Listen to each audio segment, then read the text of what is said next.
What up, what up, what up? Welcome to another episode of New Orleans Basketball and New Orleans Network podcast. As always, I am your host, Raphael Rattler, joined by my fellow middle brother, Garrick Raphael Rattler. What's poppin' with you, bro? It's cold. It's cold. Okay. It's cold. It is cold, Raphael. Okay. It is cold. I don't know who You turned gotta up hold on. the AC. It's cold for the South because you gotta know that people watch the Pelicans. Well, that's true. I mean, listen. Cold Right. Fair enough. 50 degrees in New Orleans is you need to call off from work. You need to shut down the roads. You need to call an audible on whatever plans you got going on because it ain't about to go on now. But no, it is cold. It is the opposite of what Stephen Curry was in the Smoothie King Center a couple of days ago. So it is what it is. So nah, man, I'm good on this side. Glad to be back. Glad to be had a lot of traveling stuff going on, but glad to be back. Glad to be 2 feet down, ready to talk some Pels. How's everything on your side, man? Happy Halloween, everybody. How was the trick-or-treating, man? Oh man, the trick or treating was cool until my 5-year-old was like, "Yeah, I'm done," and so therefore I was done shortly thereafter. So it was cool though. It was fun to see the kids out there having a good time, enjoying themselves. But before we get too far into everything, make sure you guys follow us on IG, follow us on X, follow us on Twitter, follow us on TikTok. That's No Basketball No E. Make sure you like the episode below, and make sure you subscribe to the channel New Orleans Basketball. So. You alluded to the loss, but let's start with the win, right? So the Pelicans opened their home season versus the Knicks, playoff team last season. Jalen Brunson, an all-star caliber player from a lot of ways. But in that game, the Pelicans kind of dominated from start to finish. Like you saw a lot of things that were encouraging from a defensive standpoint. And while you didn't have some of your key players from, a Trey Jose standpoint, things like that, you still had Zion do his thing and BI do his thing and CJ's do his thing and some of the role players do their things as well. And so that was an encouraging win. And then you play the Warriors coming off a back-to-back. Draymond is back in the rotation. You feel good going to that game, and Steph has other plans, right? Like he comes out on fire. And to be honest, like once they announced that BI was like out 45 minutes before the game, like I was kind of like, no Trey, no BI, no Jose. I was like, this one might be tough. And sure enough, Steph Curry was like, y'all wanted to see Steph Curry play? You got to watch Steph Curry play. So, an up and down week for sure. I think, listen, to the Steph point, I think we should – be careful what you ask for because you just might get it. Everybody clamoring. Steph hasn't played in the Smoothie King Center in 7 years, and man, we never get to see Steph. This is why you don't poke the bear. This is why you don't poke the bear. Mm-hmm. But listen, like you said, it was an up and down week. I think the thing about the Knicks game, the season opener, that you were encouraged by. Was that everybody seemed to have their turn, right? You saw a little bit of CJ taking over and hitting his shots. You saw BI getting to his mid-city BI, early and often. You saw Zion kind of dominating the fort, right? We talk about that happening. And then you saw, guys like Herb have a great floor game. Jordan Hawkins looked like you saw a little bit of everything. The gumbo pot was being stirred, right? With everybody going, right? And then you juxtapose that and you look at that Warriors game. First of all, the Zion, and we've been dealing with Zion's foul situation for a long time. You remember the infamous Daniel Gafford game. Well, Daniel Gafford turned into an MMA fighter and just was taking Zion out every play, and there were no fouls being called all the way up until this game against the Warriors. Zion, you watch some of these guys like Trae Young and Steph, right? Like these guys foul bait and they get these calls, and then you watch Zion and it's like, man, he looks like Earl Campbell after a game, right? Like the old running back jersey falling off and everything, and it's wild. And after a while, you can see, you would think that Zion gets a little aggravated and annoyed by it, but he continued to play through. And it just wasn't enough on the floor, right? Steph outclassed the Pelicans by himself. Like he is a transcendent player, one of one. We've never seen anybody like him.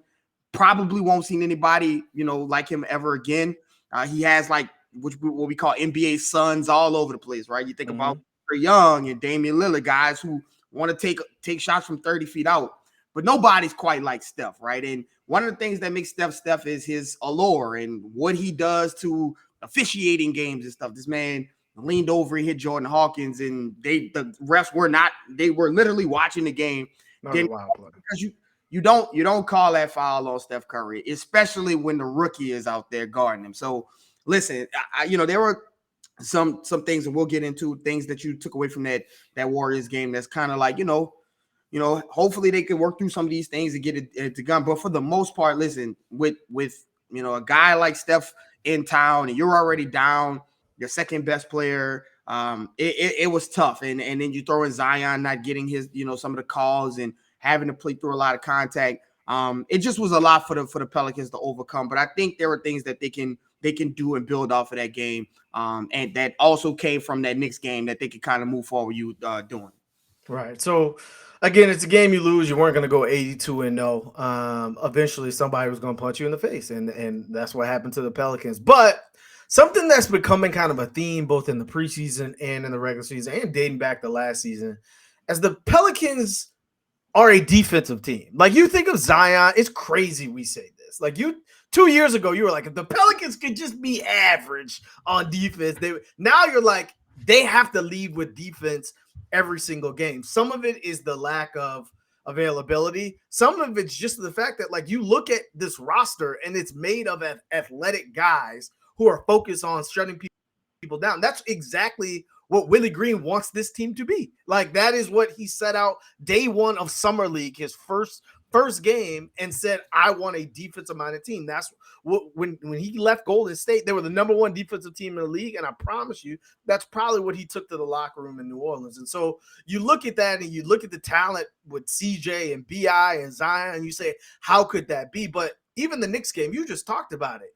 You saw everything, and the Pelicans didn't score 100 points. Like, yeah, I get that Trey Murphy wasn't there, but, like, they dominated the game mostly because they were suffocating Julius Randle. He didn't know what to do. He looked lost. Him and Jalen Brunson. Yeah. And Jalen Brunson too, right? And so if they can – we talk about the offense and the firepower in the West.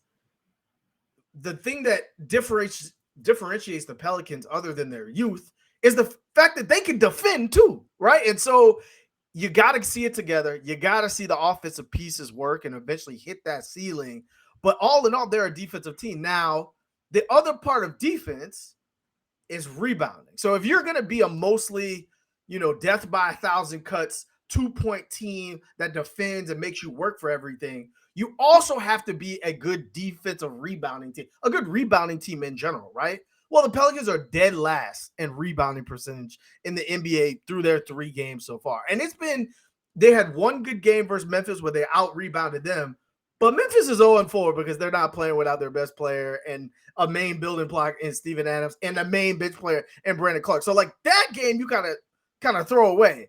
Other than that, they've been kind of dominated on the boards. And you would think for a team that has Zion Williamson and a team that hosts Jonas Valanciunas, you would think that those guys would be high up there in rebounds. Like, for this entire time, I know you haven't seen Zion, but everyone's biggest claim is, why don't you average double-digit rebounds? Look how close to the basket you are, especially now that you're playing the 5. And so, again, whether you're playing small ball or not, whether Zion's at the 5 or not, do you think it's a problem that this team has just not addressed from a mentality standpoint, or do you think it's something that will come after playing a couple games? Yeah, I mean, those are great points that you make, especially about the rebounding rate. It's a twofold problem that is going on, right? And on the one hand, you have, JV, who is a phenomenal rebounder, but when you start, depending on how you have the offense, right? Like, either Herb is playing the de facto 4, but he starts as a guard. And in the same way with Zion is inverse, right? Like, Zion starts at the 4, but, like, he plays more of a guard game, right? Like, he's out on the perimeter and things. And you have this kind of juxtaposition of both of those guys in positions. And her, for all the things that are great for him, like he's a slender guy, and it's very easy to, if he's the one down there trying to rebound, it's very easy to push him out the way and things like that. Obviously, he's worked on it and gotten, a lot bigger and is growing obviously every day, but he still isn't a 4, right? He isn't Julius Randle down there and with Mitchell Robinson. Like it's not that type of threats. And then on the other side, you have these guys who are trying to install this new offense, who are, a lot of the offensive rebound. Like we talked about, some of the offense that we saw last season with like your turn, Zion, your turn. Well, one of the things that comes with that is that while everybody is not moving and the ball isn't moving, you kind of know who's going to shoot the ball. And so you're playing for that rebound. You're looking for that rebound because Zion and Brandon Ingram and CJ are, well, now that everybody is sharing the ball, everybody's trying to get in spaces and things to get ready for the play. And then the shot goes up and it's like, oh, well, everybody, JV's the only guy down there. You box him out, whatever. Or JV's at the 3-point line. Yeah, or JV's at the 3-point line. So you suffer a little bit on the offensive rebounds. And then on the defensive side, when you play Zion at the 5, I talked about this last time in the Pelicans.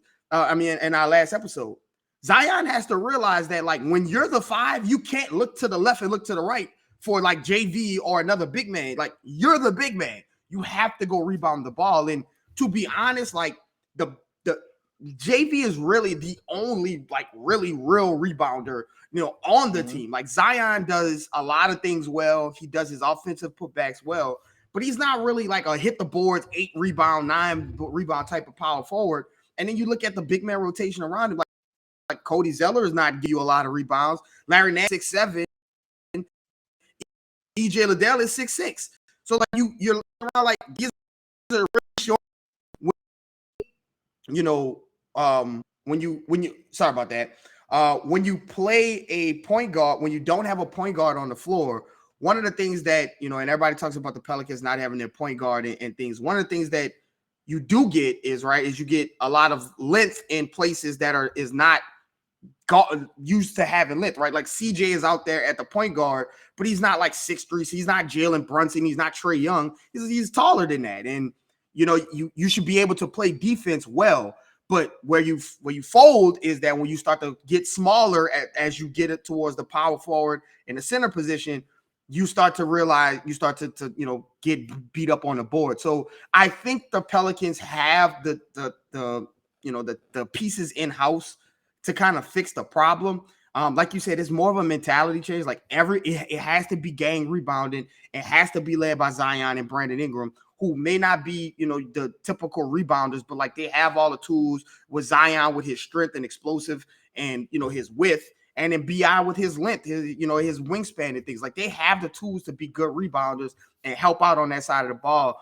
They just have to make the mindset to do it. And so I think as time goes on, they'll be able to fix it. The Pelicans rebounding had never really been like a super, super major problem for the Pelicans, and now it seems to like rear its ugly head in the worst possible way. So I think that they should be able to fix it and get back to it, and hopefully they turn it around. Right. We talked about in the offseason, like I think Trae needs the help. Like Trae barely averaged 4 rebounds, but Trae has the ability to help in that area. Like he says it, he's 6'10", then go get some boards, right? Like I think that's gonna be a neat area. The other thing is I kind of disagree with you, bro. I don't know if they have what it takes on the roster to be good at rebounding, because I've always said Zion plays more like a guard than he does a center. And so if your mentality is to leak out, or your mentality is, hey, once I'm switched out, like I am getting in transition, versus I'm going to get the board from the 3-point line like Josh Hart does, like that's just who you are. Like you always say, at the end of the day, that's who you are. And so I don't know if that's a switch that's in Zion or not. I wouldn't bet against him. But at the same time, like I said, like from what I've seen, he plays more like a front court player than a backcourt player. Yeah, no, absolutely. But I don't know if they'll be good at rebounding. But like you can't be dead last. Like you can't be dead last and expect to get where you're going, because rebounding stamp your defensive possession, right? Defensive rebounding stamp your defensive possession. So I don't know if they're going to be good, But like last is unacceptable, and it should be unacceptable to a team that is so focused on defense. Right. So you talk about defense, and this game versus the Warriors, where you talked about it, Zion got frustrated, wasn't getting the calls. I mean, what did you expect? Draymond Green was guarding him, one of the best defensive players of all time, who, again, it's not necessarily Draymond's physical abilities, but the way he thinks the game.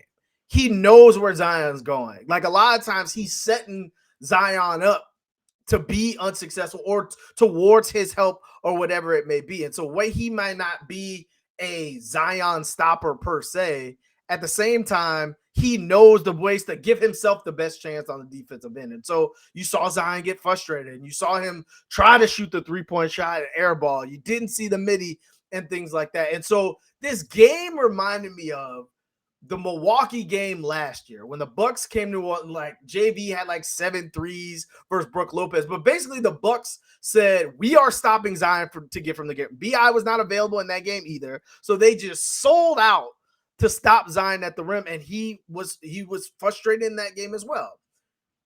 What do you think the answer to that? Again, we're 3 games in. We got a lot of basketball in front of us before any type of playoff talk and things like that.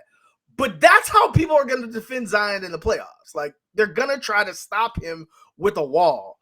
What do you think the balance to that is? Do you think it's Zion just keep going till it breaks? Or do you think, hey, you should see the midi, you should see the three-pointer, you should start going to those other pivots in your game?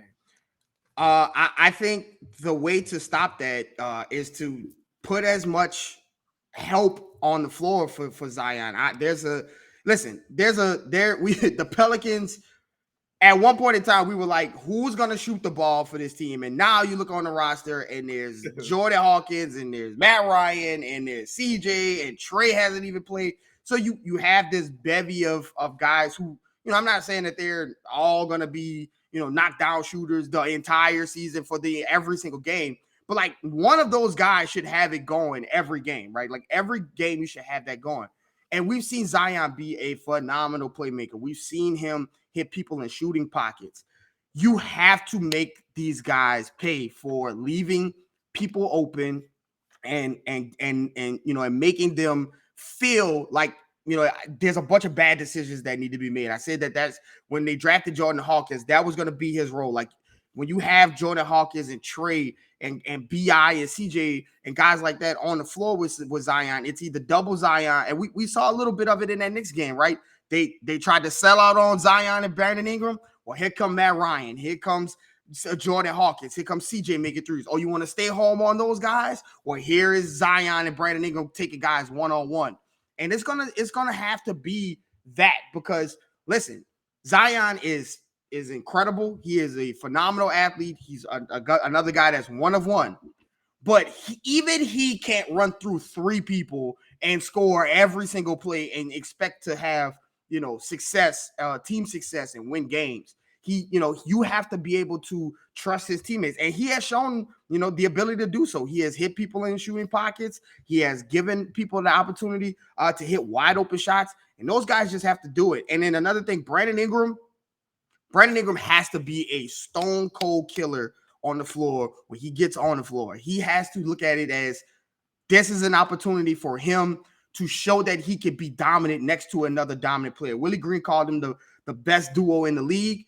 You have to live up to those kind of remarks from your coach. Not saying that this is something that Willie Green shouldn't have said, but you have to live up to that. And that means not having times where you're like, is BI out there? Like, is BI, is BI doing anything? Like, you have to be in the game. Like, I liken them to Jason Tatum and Jaylen Brown.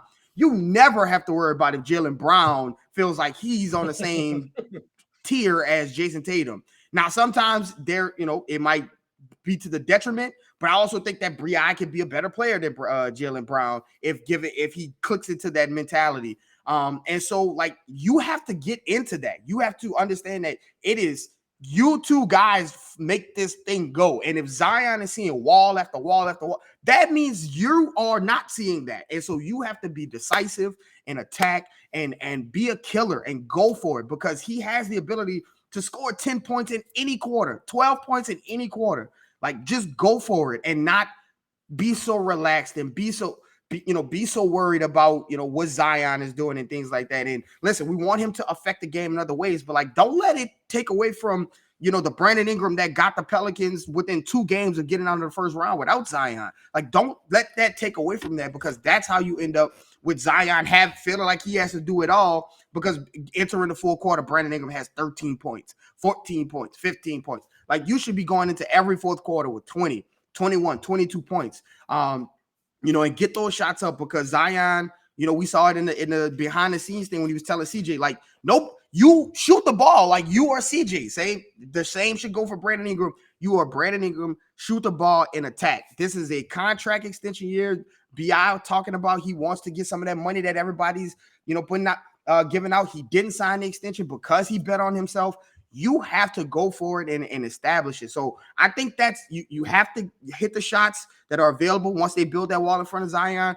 And your main co-pilot, your co-star, has to live up to the things that has been, that the comments that have been said about him, the bet that he made on himself. Brandon Ingram has to play up to that.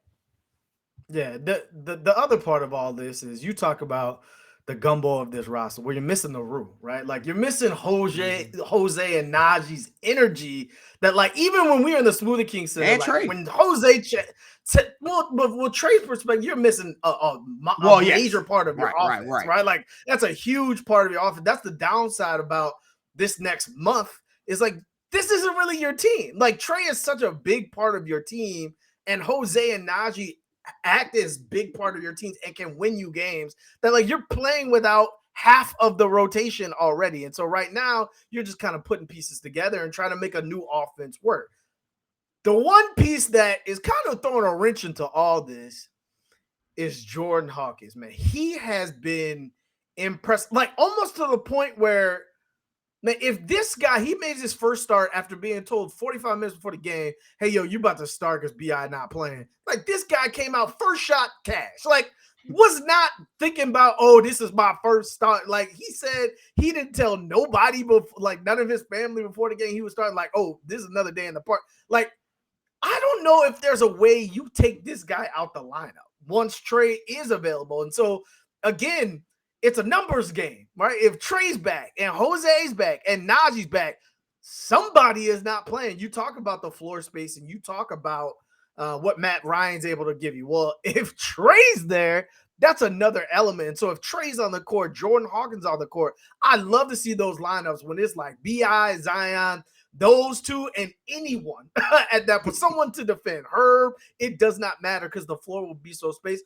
What have you seen now, the first impressions of Jordan Hawkins? Just 3 games in, like I tweeted, like I think this is the most confident rookie I've ever seen in a Pelicans jersey. Like, this dude, like, act like he's been in the pros for 10 years. Like, it's ridiculous on both sides of the floor. It's incredible. Yeah, this is what we saw, right? When we made our draft recap, and we were all excited about Jordan Hawkins. This is what you saw, right? And this is just the beginnings of his career, right? Like you talk about this, we're 3 games in, and this guy looks like he is a consummate professional. And I think that comes from number one, being a part of UConn, right? Like UConn is a very, as far as their basketball program, is a very like business-like, straightforward type of program. And then for them to go out and win the national championship, that they had to have standards and they had to have expectations. You don't just win a college championship, by just, lollygagging through the season and not being laser focused and not being prepared for the moment. And it's showing, right? We saw a guy in college. This guy, I'm telling you, he shot 8 threes a game for his career. Not a season, not like a 10-game stretch. Every game he's still on the floor, he averaged 8 threes a game. This is a guy that knows what is lack of confidence. He thinks that every shot is going to go in. And that is the mentality that you have to have, especially for a shooter, right? We talk about that kind of being a resemblance to like a cornerback's mentality, right? Like, you get burnt, oh, well, I'm back at it, right? That's what makes like Jalen Ramsey so good. And that's what makes some of the best cornerbacks in the league so good. Well, the best shooters are the same way, right? Duncan Robinson used to have games where he went 0 for 4, 0 for 5. And then the next game, he went 10 for 12 from 3. and you know, and kept shooting, and you keep shooting. And Jordan Hawkins, this is again, he's new here. He's new to the league. He's new to the Pelicans. He's new to the system, the defenses that he's seeing, and he just doesn't care. But I think the one thing about him that is so dynamic and such something that we just have not seen before is his constant movement. I promise you that man's Fitbit is like the Jimmy Butler meme.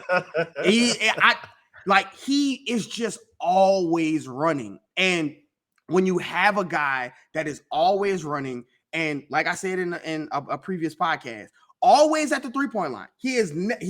Don't worry about what Jordan Hawkins is. He is not cutting to the rim on a directional cut. He is on the 3-point line. And I think when you have a guy with that kind of confidence and that kind of memory, where he forgets the missed shots and believes in himself so much, and he's also hunting a spot where you are deficient at, right, or lacking at, as far as Brandon Ingram and Zion and JV and guys like that. It gives the offense an option that you just don't know how to deal with. And once he and Zion get some chemistry, or he and Brandon Ingram get some chemistry, where Zion, we saw a lot of this with like Jokic and Jamal Murray, right? And I'm not saying those two are like that, obviously not. But I know where Jamal Murray is at all times. Like, right. I don't need to see him. I just know where he is, and Jokic has the ability to get there. Zion is nowhere near the passer that Jokic is. Jokic is one of the best passers of all time. But Zion can hit you wide open if you give him a spot, right? And we've seen him make some good passes. Once they get that kind of chemistry, same with BI. Once those guys get that chemistry with Jordan Hawkins, and he starts to understand defenses, like, okay, so they're cutting me off on this side, so I need to go backside, or they're cutting me off backside, so I need to make a baseline cut down on the baseline and get to the other side, relocate. And Zion and BI kind of know, okay, I see this defender here, so Jordan Hawkins is probably over there. Throw it over there. Right. Jordan Hawkins, wide open shots we've seen are cash. So I think his movement and his confidence are the things that make him who he is, and is going to serve him well through his time in the NBA, and definitely with his time with the Pelicans.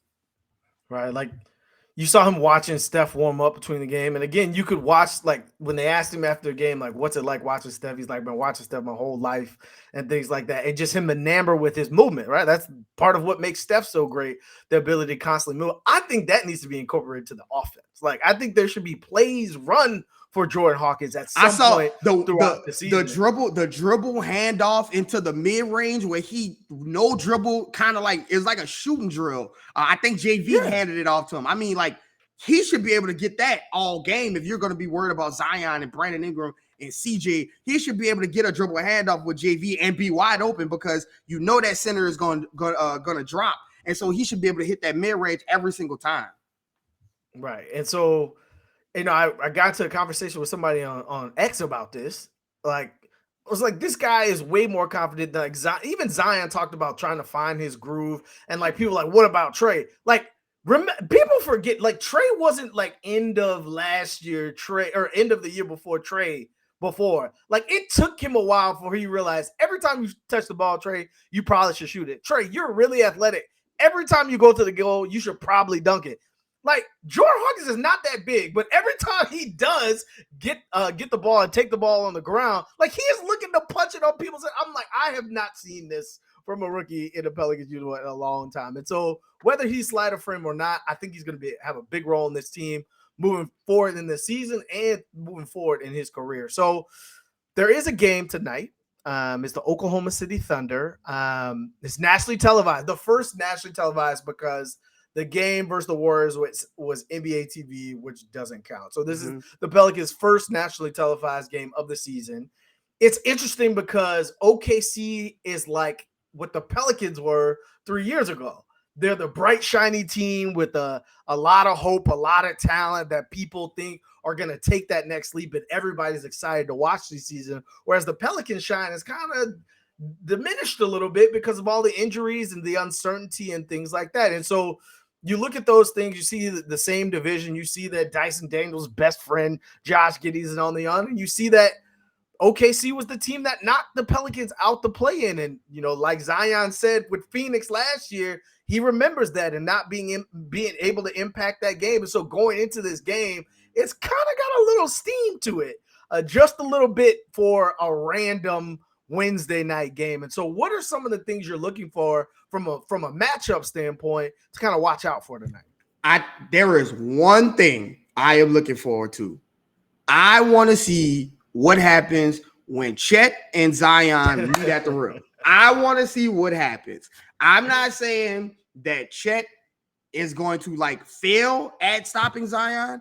I just know a 40 LeBron going 40% at a Seattle Pro Am game caused Chet to miss it the entire season after taking a shoulder from LeBron. And Zion is a little bit, just a little bit bigger than LeBron, talking about size-wise. And so I can't wait to see that. That is one thing I am looking for. Chet has been playing, mainly the 5, which has unlocked the Thunder's offense, allowed them to kind of put it's kind of similar to having, if you put Zion on the floor, right? You'd be able to get CJ and BI and Herb and Trey on the floor, Jordan Hawkins, as opposed to like if you have to have Zion and JV on the floor, then that cuts one of those guys out. Well, it's the same thing with OKC, right? They have Chet at the 5, so now you can play Shea and Giddey and Jalen Williams and whatever other guard that they want to play. And so it's going to be interesting to see that, that defensive, those defensive changes, those defensive matchups.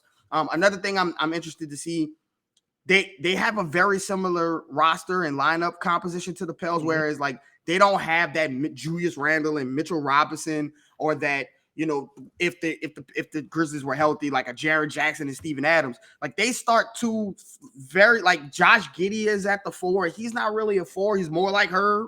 And then Chet obviously should, JV should have a tremendous amount of size advantage over Chet. So, it should be an opportunity for points in the paint to be bountiful and plentiful for the Pelicans tonight, which should, lead to them putting up some good numbers and hopefully on a better efficiency than we saw against the Warriors. So I'm just looking forward to seeing that Chet versus Zion matchup. Obviously, Shai Gilgeous-Alexander and the all-NBA talent that he is. I mean, that is the Western Conference for you, right? You get the Grizzlies had Ja. If he was playing, you'd have to face Ja. And then you go and now you play Steph. And then Steph gets you for 40. And then 2 nights later, you got to play Shai Gilgeous-Alexander. All right. And then maybe you got to play Luka afterwards. Like you just guard after guard after guard. In that Western Conference is just ridiculous. But that's the life of the NBA. You have to make sure that you're communicating. I said it before the Warriors game. You have to communicate because Steph was on one. Shai he's been on one since last season, right? We saw him in the FIBA, cutting up in FIBA, and now he's in the NBA, back in the NBA season, doing some of the same things we do. So you have to be able to communicate, and you have to play with an edge and hit the boards. You should have size advantages all up and down the roster. This is a very finesse-oriented team. The Pelicans are more of a power team. They should be able to dominate the boards and dominate the paint. And it should be not even close as far as rebounds and points in the paint. Well, maybe not because Shai lives in the paint, but they should dominate the rebounds and should have more points in the paint than OKC. And I think it's going to be a good game, and I can't wait to see. Yeah, I would say that the same way you're interested to watch Zion meet Chet at the rim, I'm interested to see who the Pelicans are going to put on Chet, because there's no Jackson Hayes.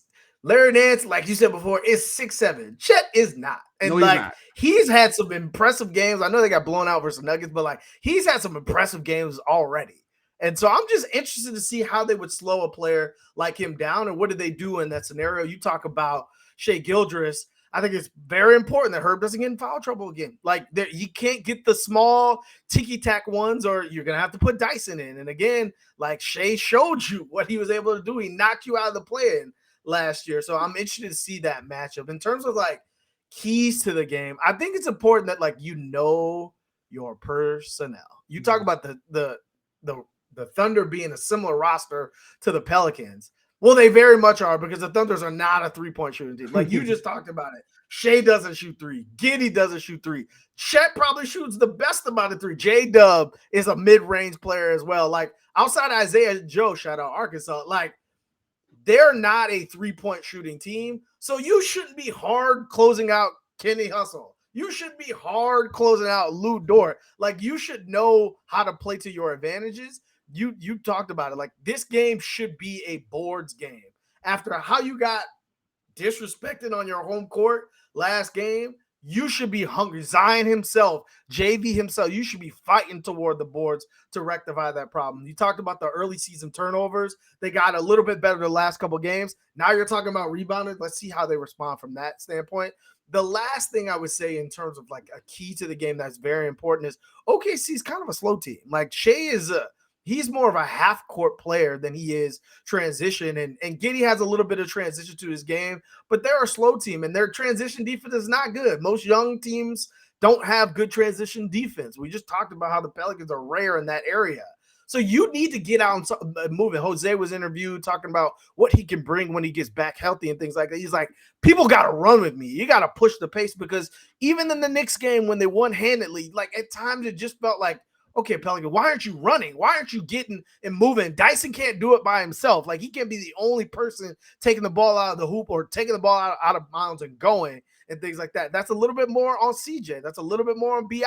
Too much walking the ball up the court. But again, you got to get stops to be able to push the pace. So it'll be an interesting one tonight. Who wins? Who do you think gets one tonight? It's going to be an important one. I think Zion flexes on ESPN tonight, and I think the Pels get a win. I think you're in for one of those big Zion games. I mean, they just don't have a really good matchup. I mean, maybe Lou Dort, but like they don't really have a really good matchup for Zion. And like not a lot of people do, but like they don't have size. Like you at least have people like Julius Randle got pushed out the way multiple times, and so they just don't have that. Like the other Jalen Williams, big Jalen Williams from Arkansas.